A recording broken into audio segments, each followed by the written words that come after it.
Time to show you some of this morning's headlines. The Washington Post says at least one member of the Obama administration is defending the Secret Service. The agency is under scrutiny again after a scathing new report. The Post says it took the Secret Service 4 days to realize gunmen shot at the White House in 2011.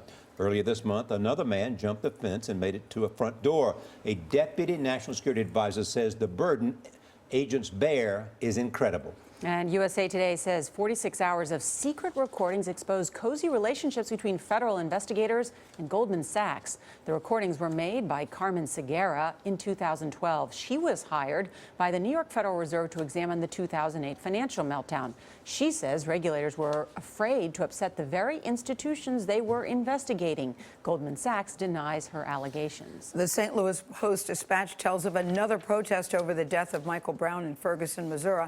At least a dozen people were arrested last night. Protesters want Officer Darren Wilson charged in the shooting of the unarmed 18-year-old. Just a day earlier, a police officer investigating a robbery was shot in the arm. Police say they do not believe that it's related to the protest. The New York Times says India's new prime minister was treated like a rock star at Madison Square Garden.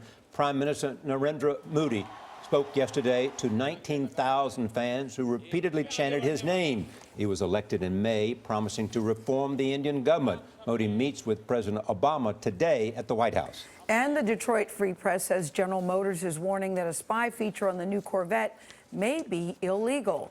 The valet mode on the 2015 model Corvette secretly records conversations in the car and how far and fast the car is driven when the owner isn't driving. But in some states, that may be a crime. Big Brother really watching you in the car. That is interesting. Very